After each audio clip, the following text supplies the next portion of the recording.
what we're here to talk about is the unseen epidemic of post-concussion or post-head injury vision problems. This is a topic that's near and dear to me. I've had family members go through this. I've had family members struggle because of these, despite going to eye exams every year. My sister struggled with reading when she was a kid, so she had some undiagnosed eye tracking issues. They got significantly worse after concussions in high school. Her grades went down, her frustration went up, and you throw that on top of being a teenage girl, it was not fun for anyone. She struggled in college because she couldn't keep up with the schoolwork. And it was once these conditions were diagnosed and treated, it made a world of difference for her. She went back, she finished her BA, then her MBA. And I remember her calling me one day going, is this how everyone else has been reading the entire time? I can just read a chapter once and I can remember it, and it doesn't give me brutal headaches every time I try to do it. So these are things that matter to me on a very personal level. But before we dig in, I want to introduce you to Dan. So Dan's been struggling after a head injury for over 2 years. Now, Dan's been accused of faking it because he wasn't getting better through the normal ways. Dan had people, again, telling him he was faking it. They were telling him he wasn't trying to get better because the MRI imaging and other stuff did not show any actual issues. So one of the limitations of our medical system, and doctors in general sometimes, is if we don't see something, instead of going, I don't see something, oftentimes the way we talk about it is, well, it's not there, I can't find it, so it's not there. Instead of the limitation of, I can't figure out what's going on, that doesn't mean that there isn't something. So after struggling for 2.5 years, Dan wound up in our office, and very quickly we figured out that Dan had a depth perception problem. Popped some goggles on Dan, changed his depth perception, and immediately the balance was better because his brain could use his vision to actually help him orient in space and move. And it's fun when we have the sound on this because both Dan and I are laughing, and it's a good time when it's like that. Can you read it? Can you ride his bike again? I don't know, I haven't talked to Dan in a little bit, but after we went through the glasses and the vision therapy piece, he had most of his balance back, a lot of other things back too. It was very, very cool. So why? Quick show of hands here because I'm kind of interested in who we're talking to, and I do see some familiar faces, which is really fun. How many of you have had a concussion or work with people who have, or a brain injury of sorts? Okay, how many of you struggle with headaches or migraines? Any? Not fun. Dizziness and disequilibrium? And these are all things that are hard to explain to somebody who hasn't felt this stuff before. I'm fortunate, I don't get migraines. I see enough people that it's like I can pick up on a lot of that, but it's hard to know what it's like until you felt it. Has anybody had their reading ability impacted? Yeah. And focus and attention or fatigue? All right, so there's a whole bunch of stuff. Now a little bit about me. My background, I was in engineering before optometry. So I still think about things like an engineer. And one of the challenges is, and Scott Adams actually said this well, he's the creator of Dilbert. He said, sometimes what you go to school for is a big part of how you're taught to think. So in medicine and in optometry, we're taught to do the test, make a diagnosis, do what the book says to do for the diagnosis, and that's what we do. In engineering, we're taught to go, what are the problems we're facing? What systems could be involved in those problems? Analyze those systems and see if there's any way to change how those systems are functioning in order to have less problems and better performance. So it's a different way of thinking about it. I'm a natural skeptic of everything, okay? Like everything. And even the area that I work in now, how I was trained in optometry in the beginning was that this is basically all voodoo BS. Okay, that's how I was trained. And I had to get past that actually in terms of learning about some of these areas. But my mission in life is to change our understanding of how vision actually functions so that this becomes more of the standard of care. And that also starts with empowering people in the public to understand these things so that you know what to ask for, you know what to advocate for, and you understand more about how your own vision works. So out of today, I want to teach you a little bit more about how to think of your vision. I want you to understand kind of what areas it impacts. We'll talk a little bit about what you see when you turn to Dr. Google and learning how to spot some of these things. I'd like to ask a question. Yeah. Yesterday I had that migraine where what do you call it, when the vision gets weird? Yeah, that's an aura. Yeah. Is that part of brain damage or is it? Migraine aura can be totally complicated, and it can be made worse sometimes after a head injury, whiplash, or concussion. And then sometimes migraine aura can be triggered without those things too. It's a pretty complicated one. Maybe we'll get into that one closer to the end. Okay. And then we want to leave some time for questions. So a few considerations as we dig into this. So we talked a little bit about the difference between the engineering approach to function and classical medicine. The other consideration is that our human visual system is not made for the demands of modern life. Okay, look at our evolution. All right, our visual system was not made for staring at screens or even for reading. So there are some real limitations there. Now, when we redefine vision, this is my favorite eye chart that I showed at the TEDx, and I'll continue to show it because if any of you remember Rick Astley or getting sent a link that you thought was to a family picture, and next thing you know, he's singing this song.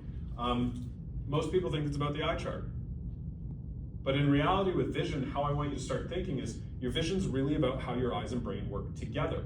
So it's not just about seeing things clearly. Even as you're sitting in this room, your brain's creating an internal spatial map so that you can understand how far away is the person in front of me, where am I in relation to other things in the environment, and again, basically processing all of that. Now, your brain also uses that information to coordinate your eyes. So if you go, oh hey, I want to look at that chair over there, your brain's using its internal calculations to be able to understand where it needs to point your eyes for that. We'll dig into that deeper. But here's the really nerdy part of me. Basically all that's coming in is a bunch of ones and zeros, and that has to be decoded. So your brain has all these formulas to do this. In a case of concussion, whiplash, or head injury, the injury to the brain, which can be caused by acceleration and deceleration, okay, it doesn't have to be a hit. I say to patients sometimes, in order for me to shake a protein shake, I don't have to smash it on the wall. All I have to do is make it go back and forth fast enough that what's inside, mixes up. And the same can happen with our brains. If you have an acceleration and deceleration, different parts of your brain move at different speeds, and then that can cause shear forces and disrupt a lot of the little connections. The little connections in your brain are part of what store those formulas, which is why it can be so disruptive. So our old model of vision is very much about clarity. It's about eye health, okay? And it's very anatomical. What we want to start transitioning to is more of a functional model of vision, all right? One of the most frustrating things, and I had a woman just this morning where she's like, I've been to eye doctors for the last 8 years and I've told them it feels like my eyes don't focus properly. After I do a bunch of stuff, it's like they get stuck and I can't look far away again and all these other issues. And she's like, they check my clarity, I can see clearly, they check my eyes, they're physically healthy, but she's like, it doesn't work properly. And so that's why we want to talk about the functional model of vision.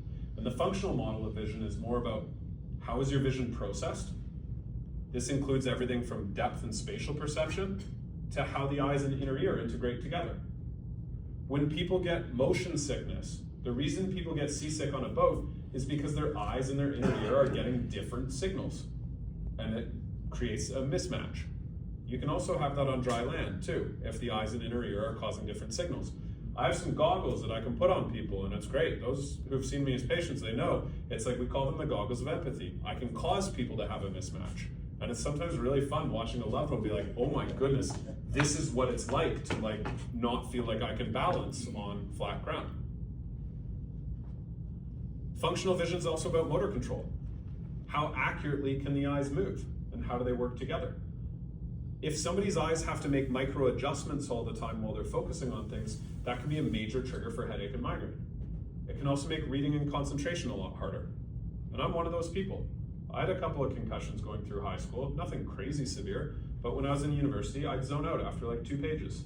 If I studied for too long when I was driving, it was hard to keep my eyes open because my eyes strained working together, and then when I went to go do those other things, they weren't working together properly. And when I was reading, I would lose focus because it took too much energy for me to try to keep my eyes working together. Does this apply to cataract surgery? Yeah, actually after cataract surgery, a lot of these things can change. Yeah, And I had whole brain radiation 20 years ago too. Yeah, so cataract surgery can change a lot because if the brain's used to using the eyes a certain way, Yeah. and then cataract surgery totally changes magnification, minification, and Yeah. other things, it can mean that some people's brains have a hard time adjusting to that new visual Well, why reality. won't the guy help me? Often it's because they don't know. Okay. And that's part of my mission, is to get this stuff Yeah. sort of taught out there. Because there are a lot of people, including one of my friend's dads, where after cataract surgery, it was like he just couldn't adjust. It was like getting a pair of glasses that you're like, whoa, I don't like this, except they can't take it back because it's already in your eye. And I imagine apnea attacks might affect your eyes too, right? Yeah, there's all sorts of stuff there. Yeah. That can make you just less resilient overall. But you include all that in your modality. Well, in the model of sort of functional vision, what you really look at is when you examine somebody, you look at all these systems to see how they're working. And if they're all working properly, then fantastic. You don't really have, I mean, fantastic or not, Yeah. and you know that you don't have much you can do in that area to help somebody. Yeah. But if there are things that aren't working properly, then at least you know that you can make things usually work better than Yeah. otherwise. And a lot of people do have more than one thing going on too. So redefining vision, we want to think about more than just clarity. And just so you guys know, over 50% of your brain is involved in processing your vision in one way or another. Okay? And it's about 70% of your incoming sensory information that is visual in nature too. So your brain spends a lot of power processing your vision, and it's a really big part of what's going on. And that's why it's so frequently affected when people are injured. And exhausting. Yeah, incredibly exhausting because it takes so much raw processing power in order to do that. It's wild. Now, and that can be everything from, say for example, if every time you look at something you had to readjust your eyes every time, that's mentally fatiguing. I see two TVs all the time. Entirely, and it's like the fatigue you get from listening to different music in each ear And sometimes it makes too. you mad too. Oh, it's very frustrating. Yeah. Now, I want to talk to you guys a little bit too about how vision actually works. So again, fill you with the knowledge for this so that moving forward you're able to ask the right questions. A couple of the key areas to pay attention to. One is eye tracking. How well do the eyes track? How accurately do they track? The next one is eye teaming, okay, or binocular vision. How well do the eyes actually work together? Getting bad double vision is a great example of that not working properly. But you can also have problems with binocular vision that do nothing about double vision. Okay? The amount of people I have who really struggle with driving at night, especially in the rain, where they have a problem with how their eyes work together that gets worse at night and in the dark, often comes down to some binocular vision issues. I just close one eye. That is a solution. Now, there is also the focusing mechanism. So the eyes also need to focus kind of like an autofocus on a camera. Now, past the age of about 40, 45, we kind of lose that focusing mechanism anyways, but under the age of 45, we're measuring to make sure the focusing mechanism works properly. And then there's visual processing and integration. Again, think depth perception, how we use our vision for balance, all right? You know, a lot of people, sometimes they'll be clumsy and they'll think, oh, I have bad proprioception. It's not proprioception until you hit it, all right? But before you hit it, your brain has to figure out where it is with your vision. And the reason you hit it is because your vision didn't tell you where it is properly. Again, I've got goggles I can put on loved ones in here, and it's hilarious because you'll watch them go try to walk through the door, and if they don't put their hand out to know where the door is, they'll bump right into it because their brain told them the door was in a different position than it actually was. I brought some of those things to play with tonight. If you have an injury, I really don't recommend it that much because I don't want to just trigger you into feeling even worse. That's not always a cool thing. So, peripheral awareness. And now when we talk depth perception, there's a real limitation in eye care in terms of how we mostly measure depth perception. How many of you guys remember having your depth perception measured at the eye doctors? Okay, how is it done usually? All right, can you see the fly popping out in the book? Yeah. Right?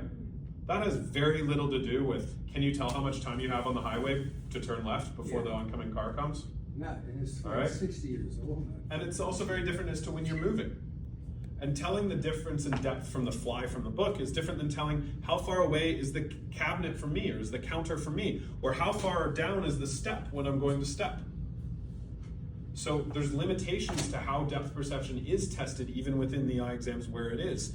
And we need to start looking at depth perception in a much more real way.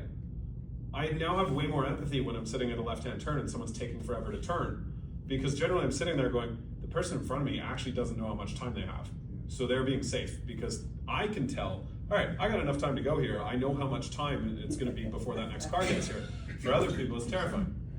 The amount of marriages that we see in there that are, I don't know if they're saved or the opposite, but where we realize one person's got terrible depth perception, the other's got great depth perception. And there we go. We've got our nervous passenger and our frustrated driver. Okay? You know, one thinks they've got tons of space and time, and the other's like, what are you doing? You're too close. It's actually kind of wild when you'd see it. Now, something as simple as tracking, people go, okay, yeah, great, that's just an eye movement. Can it move from one place to another? but there's a lot more that actually meets the eye than that. For example, when you're reading, not only do your eyes have to move accurately, your brain has to judge where the next word is on the page. Then it's got to figure out how far that distance is, make an accurate motor movement to place the eye there, and it's got to do the same thing with the other eye. And if the two eyes aren't coordinating that properly, then oftentimes the other eye will go to a slightly different spot and they'll have to readjust, which is incredibly fatiguing for reading. And it can make focus and concentration harder and trigger everything from headaches to migraines. Not only that, but as you look at a word, and this is one that's true especially for young kids, you have to take in the whole word at once. You'd be amazed at how many kids, and to slide off topic for a second, but just because I had a couple cases today like that, you'd be amazed at how many kids struggle to recognize words because every time their eyes hit the word, they move through the word in a brand new way, so to them it looks like a different word. Okay, so they're reading, their eyes hit the word in a different way, and so it's basically to them, the word looks brand new and they won't recognize the word that they learned just a few lines earlier. What's crazy is that a lot of the vision problems that can come up after head injury affect mechanisms that we develop as kids, okay, we're not born with.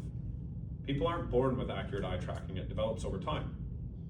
In some people it doesn't develop completely, in some it does, and then it can get disrupted during an injury.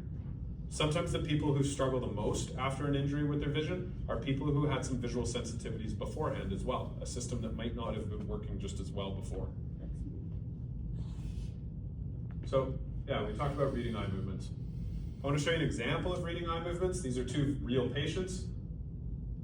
All right, and this is a playback of their eye movements as they read from an actual recording. Okay, can you tell who's struggling with reading, who skips lines, loses their place? Yeah, it becomes very frustrating. And the nice part is this stuff's objectively testable. There's other ways we can test and we can see, and I'm sorry for how small this is, but on this one you'll actually see a red line and a blue line that are parallel, they go together. Okay, so it's kind of like how you want your tires aligned on your vehicle, they're together. On this one you can see two eyes that actually do very different things while that person's reading. Okay, that's very difficult reading. Now, eye movements can have a significant impact on reading and learning. And again, just as a little bit of a side note, because it is a huge area of passion of mine, it's about 80% of struggling readers do have some eye movement issues related to that too. Doesn't mean they all do, and it doesn't mean it's their only thing. There's an old saying I like, you're entitled to have more than one problem. It's even after brain injury or concussion. A lot of people have more than one thing going on. It's not always just vestibular issues or just vision issues or just whatever else. There's sort of a whole, sometimes a puzzle of pieces that have to get put back together. And interestingly enough, there's a huge overlap between ADHD symptoms and problems with how the eyes work together. And I'm living proof of that. I can sit and focus and read for way longer when I wear the appropriate glasses for that and after doing my work than I could beforehand. But as most people who've sat through an eye exam with me know well, I'm probably somewhere on the attention deficit spectrum as well. So, but it has changed how I read and focus. We'll skip over that part. Visual motor. Anybody in here been more affected by clumsiness or have more trouble with like steps and curbs or stairs or things like that? Okay, that's your visual motor system. That's your brain understanding where is the step, what's the motor movement I need to make for that. I have a brilliant video that I have to ask if I can share at some point of a guy going down the stairs and then running back up the stairs and bursting into tears because it was the first time in a couple of years he'd been able to do that. And then very quickly I was in tears. But there's a huge visual motor piece. Now, where I want to show you this, because again, this is the part that's really important to me. This is how it affects kids. Okay, that's a grade 4. That's the same kid. Wow. That's visual motor problems on the left. That's 9 months later on the right. My niece was like the same. So there's some stuff about attention and focus. Now, when we talk about post-concussion and head injury, because that's what we're really here for right now, it's close to 90% of people who are still struggling with symptoms after that acute kind of 4 to 6 week period maybe, or 3 to 4 week period, that often have some visual components as part of it. And when we talk about symptoms, you'll start to see where those things play in. And just as a reminder, this doesn't require loss of consciousness either. The amount of times I have people in the chair where they're like, my doctor said nothing really happened to me because I didn't lose consciousness. Okay, it's terrible. And it doesn't require a hit like we talked about earlier either. It can be acceleration and deceleration. Already seen Dan. So let's talk about some of the things in post-concussion syndrome that can be related to vision, things to kind of look out for. Screen and light sensitivity, okay? Kind of sounds like a no-brainer, but you'd be amazed at how much of the time we have it where people don't seem to realize how that's related to how vision works. Difficulty with reading and focus. And again, people will be like, well, isn't that just my concussion? Well, yes, because often the concussions impacted how the vision works, which is why reading and focus is harder. Okay, or which is why we're more light sensitive. Same with headache and migraine, and there's a very easy screening tool to see if your vision is part of causing headache and migraine. Again, half of my patients hate that, although usually as things get better for people, they're like, okay, that's not as awful as it used to be for me. Or hopefully maybe one day they're like, oh, that doesn't bother me at all. But nausea can play a big role in that, because if you have a mismatch between the eyes and inner ear, you can get more nausea. If I do a lot of computer work on an airplane and I don't wear the appropriate glasses and my eyes struggle to work together while I do that, on the other side I get car sick and I feel miserable. Dizziness can also be triggered by vision, not just the inner ear. And that's one of the things that's really commonly missed. Difficulty in busy environments. Okay, grocery stores, Costco, Walmart, it's often a favorite question. Did those places escalate your symptoms? There's a lot of visual stuff going on. There's noise too, sure. But there's also a lot of motion, movement, eye scanning, other things that have to be done visually in those environments. Yes? I find too the quality of the light, having fluorescent lights, and how much glare and reflection or white as opposed to painting black, huge. And then especially with grocery stores, it's just lots of reading with all labels and advertisement with obnoxious colors. So there's a big visual demand there. And if you have a visual system that works properly, most people don't really notice it that much. Apart from maybe, after a while under these lights, yeah, I'm not loving it the same way. But it's when the system doesn't work properly, that's when you really notice it. It's like having a bad knee. I don't really notice walking out to the car. If my knee's bad, I definitely notice walking out to the car. And I notice the stairs a lot more along the way. Symptoms from driving. I had a psychologist come in as a patient the other day, and she opened with, "I think I hate you." And I was like, "Whoa, okay." But she said it in such a friendly way too. And she said she'd been working with somebody for 2+ years, trying to deal with driving anxiety after a motor vehicle accident. One of the things that it turned out, it was actually her depth perception was playing a major role in spiking her anxiety when she was driving, because her brain couldn't process the depth and space, so it triggers our fight or flight reflex. And we see that happen a lot with people. It's very common in PTSD too, when people get more symptoms in busy places and lots of stuff going on, because it's often triggering that fight or flight reflex. When it comes to vestibular disorders, vestibular therapy is really common after concussions, when people are brain injury, when people are dealing with dizziness or balance issues. The vestibular system also needs the visual system in order to work properly. And if vestibular system isn't working well, we often need to help teach that person how to use their vision to compensate for it. Okay? One of my good friends had hearing loss in one side during an injury, and so that threw off his balance big time. Now, one of the things that was really successful in helping with that is that if we helped his depth perception work a lot better, he could use that to help overcome the other system from not working well. So it's often a question of how do you get these systems playing better again, and how do you help the person use what they have and work around it. Headaches and migraines, okay? Now, headaches and migraines are one of my favorite areas of work for things too. And one of the key questions I ask people, one is often, does it get worse with computer time reading or other stuff? But you'd be amazed at how many people are like, it's just always there, and then it gets worse with some of these things. Now, mind you, I just went through this with a couple other practitioners I was working with, both an MD, a chiro, and a physio. If a headache or migraine is often worse in the morning than it was when you went to bed, that's often your neck triggering it through the night. Okay? Even for my partner, one of the best things we just got her the other night, it's a pillow with water, sort of like a waterbed under it. And the headache and migraine clinic that I work with in Victoria, they were the ones who recommended it. It's like $100. But within one night, she was like, that is so much better. Because what I learned from that is that sometimes people's necks can kind of destabilize at night, and then that can cause a lot of neck-related headache and migraine stuff too. Would it help with, that sleep disorder? That part I'm not sure. I'm not a sleep expert for it, but I do know with my patients, if I'm working through their visual headaches and migraines, I also want them to get whatever else is part of it addressed too, because it makes my work way better. No, I wear a mask, right? Yeah. So many cases have visual triggers. The cool part is that if you hook somebody up to an EEG and you watch what their brain's doing, you can actually see changes. So if, for example, high contrast black and white lines or certain lights trigger symptoms, if you put a lens in front of somebody and then it doesn't trigger symptoms, you can see a change in the EEG of how hard the brain's having to work in order to process that. Now the easy screening tool. I will show you the screening tool. Where is it? Okay, the screening tool will come up a little bit later on. Everybody's favorite, Dr. Google. Let's talk literature issues for a second. I told you I'm a skeptic of everything, and originally I was trained that vision therapy is total quackery, and I have colleagues that'll tell you so. Now, here's the problem, and here's what I tell my patients. If you turn to Google and you look up prism lenses or vision therapy or things like that, you're gonna read two things. You're gonna read, hey, this really helped me and changed my life, or you're gonna read, hey, this is total quackery and it does absolutely nothing and it's a waste. The problem? They're both right. Okay?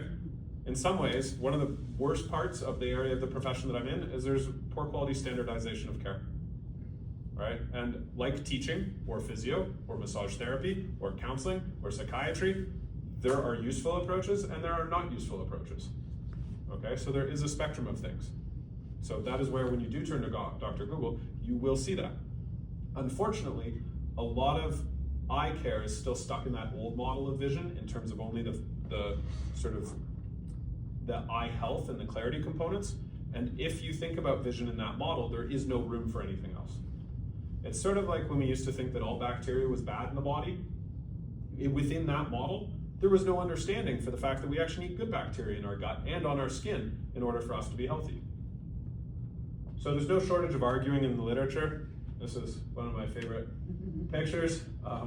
I've got younger twin sisters. This basically reminded me of growing up. Oh, it's 6, 7 now. Yeah. It's 6, 7 now. Yeah. So some of the controversy comes from competing models. And where this is relevant for you is that you may go to a doctor's office and be diagnosed with eye movement disorders or other things, and then go see another eye care professional and be told that everything's fine and nothing's wrong.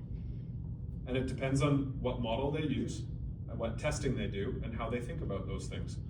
And I can tell you, it's hard to change what you do. Because when I got involved in this area, and it became so loud to me that I couldn't ignore it, I had to come to terms with the fact that for 3 or 4 years before that, I had been seeing patients and telling them they were fine when they weren't. And that's kind of a hard thing to reconcile with. For some people, it's a lot easier to just continue your model that you've always been doing, because then you don't have to ever admit that you were wrong at one point, or that you could have done things better. It's not always easy. So the definition too, a lot of people think that treating these things, is about the muscles of the eye or changing the physical eye, and that's where a lot of arguments come in. And I just had to write a debate the other day where, it was talking about, well, the woman's eyes were fine, they were physically fine, they were healthy, they were everything else, yet this is somebody who now can't use her computer at work, she's dizzy, she can't drive for long distances without a lot of symptoms, struggles in busy environments, but great, her eyes are physically fine. But if you actually look at the tracking testing and the objective testing of how well her eyes work together, that part does not work well. It's like she's living life in the Blair Witch Project while looking through a bad pair of binoculars. Like it's consistently straining. Sometimes. Okay. But yeah, you'll see through the research and I've got a bunch up here, we don't need to go through it all, but you'll find research everything from saying that these areas of vision don't matter to these areas of vision really matter. Like from Johns Hopkins, there's a great statement saying that this component of vision should be checked in and dealt with in every person who has head injury. Meanwhile, we've got position papers coming from doctors within British Columbia who are saying that this area of vision doesn't matter at all, and it doesn't mean anything. So when I look at these things, I always look at stuff and I go, okay, you try to cut through the noise, think of the mechanisms that are involved, understand symptoms and problems, and then always the other part is work with practitioners with good reputations. That's always the other piece. And again, whether it's teaching, psychology, massage therapy, chiro, physio, whatever you're doing, you're gonna find differences in how people approach things, what's effective through that, and sometimes what's effective for one person may not be the most effective for the other. So you wanna do your homework. Now, how to spot a problem. This is probably gonna be obvious to many of you by now after we've gone through these things, but the symptoms. When we're talking headache, migraine, dizziness, things that are triggered by vision, those are generally pretty obvious that there's an issue with these things. If somebody's struggling with computer screens, with reading, or if driving's causing symptoms or things, going on at night, there's very likely a problem with their vision. The pattern glare test is one of my favorites. And I'll show you what this looks like. So the pattern glare test is a bunch of black and white lines, and I like to show it to people on my phone, just because it's extra torturous. And really the question is, does this bother you to look at? Does this cause symptoms? Or, are the lines moving or doing anything funny? Because when somebody has a healthy visual